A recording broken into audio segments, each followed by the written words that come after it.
So I've often wondered, what would I do if I suddenly had to leave our Wyoming homestead and move back to town? Well, in this video, I'm going to show you exactly how I would transform your typical neighborhood lot into a thriving homestead. So we are up in northern Idaho visiting my parents for the holidays. Now, my parents live in the same house I grew up in. They've been here for a long time.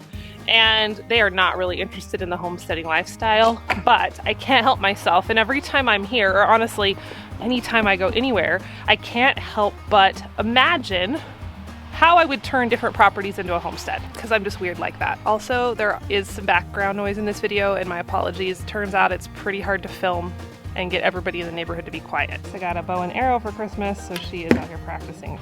Nice! Good job.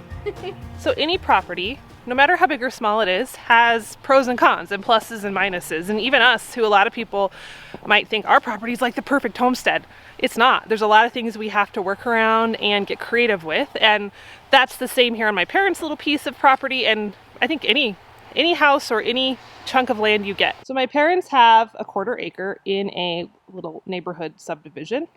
It's a little bit out of town, but the neighborhood itself is still very much treated like a regular old town neighborhood. There's all the rules and things that go with it. And the houses are packed in here pretty tightly.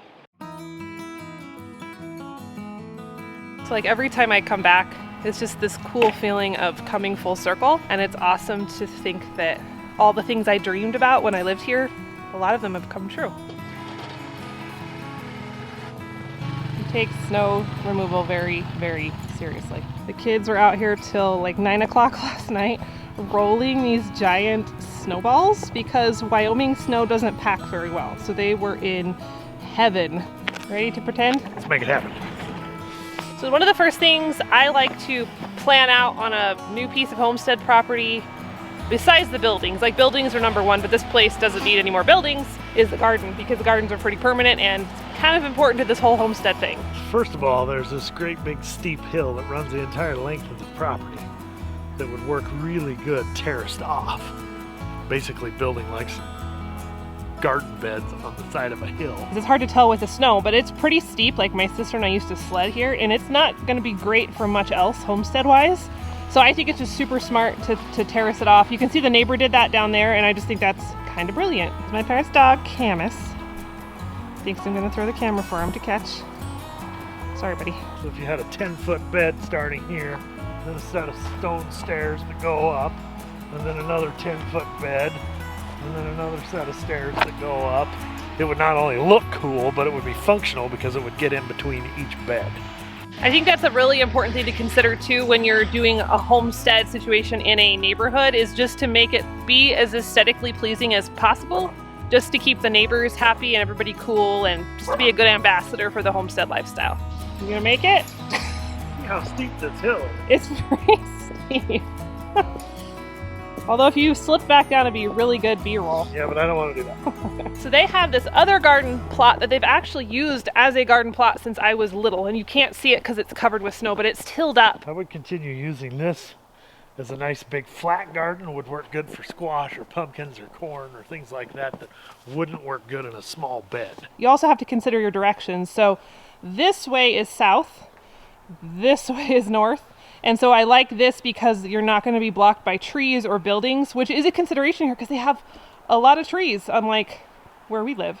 Because they're in North Idaho, they also have a lot more growing power than I do in Wyoming. So I would really capitalize on that and be thinking like what fruit trees could go here that are decorative and also functional, and berries. Like I would put raspberries along this fence with the neighbors, or other berries, you know, gooseberries, things like that. I think you could line a lot of these perimeter fences with berry bushes that would look cool and also give you tons of fruit. Okay, so what about chickens? Like the neighbors have chickens, they could have chickens here. Where would you put a chicken setup? If it was me, I would convert this deck into a chicken coop area. Maybe even extend the deck out just a little bit so that it was a little bit deeper and make it just give you a little bit more room. Yeah. But the chickens could have a nice little house underneath here, and then you can have the chickens out running around out here in the yard or whatever. With a little run. Yeah. I don't think I would want your egg setup to be too far into under there because you're going to be crawling in on your hands and knees. But if you did your nesting boxes towards the front, That would be sweet. You could do your nesting boxes and then have the back door of the nesting box be on this side of the deck. Right. So that all you got to do is open that up. You got access to your eggs right there, and then you could do the same thing. Your feed and water could be on this end. Yeah. And just have build some roosts on the back end of it. Right. That they could nest there, or they could roost there during the evening or during the night. I kind of like this little shed they have back here. I think that if it were me, I would probably use that for all our homestead paraphernalia. Makes a nice little garden shed, but you could build a little lean-to right here, an open face shed on this side, if you wanted to have some small animals like a pig or maybe a goat or something like that in here. I'm pretty sure they can't have pigs. Probably not. Hey Dad, do you have goats here? I am not sure. Do you know if you can have goats or I know you can have chickens here because there's people who have chickens, but do you know if you could have goats if you wanted to? I don't think so. Okay, just checking. I like your shirt. Of course you do. I think your pig idea is out. I also would put the compost pile probably back here because it's close to the garden. It would be close to your chickens, which are just over in this area. And then you could have a nice pile. And I don't think it would be really intrusive to any of the neighbors. You could even do some honeybees, some hives if you were going to do like urban beekeeping stuff. Put that back here in the corner as well. So my parents have this existing fence back here for their dog. They have this tiny strip of their property and then it goes into the neighbors. And there's no fence between the neighbor's lawn and their lawn. But I don't know, would you keep this fence here and potentially do goats, or what would you do? I think I would take this fence out and I would incorporate a new lean-to right here that could be a small animal barn, small animal shed. So if you did goats, if they could have goats here, I think back here would be an ideal spot. It's the biggest strip of grass. Yeah, I would almost take this whole fence that's like this and turn it like that. Yeah. And tuck it right up to a small lean-to, small animal barn, small animal building, something right there. Yeah. Maybe even take this garden shed and turn it 90 degrees so that it faces the garden. Right. And then you can use it specifically for gardening. But then you could have that be one side of your small lean-to, and it doesn't need to be a big building. I mean, it could be literally about the same height as that. Yeah. Just open face on this side. Yeah. What do you think? Though this driveway area has been like this for a million years, but it fell down the hill. Holy cow. Snow is very wet here. I should have worn my hat. This little building has wood storage. Right. Because of all the moisture that they get. Yeah. You can't store the firewood outside, which is great.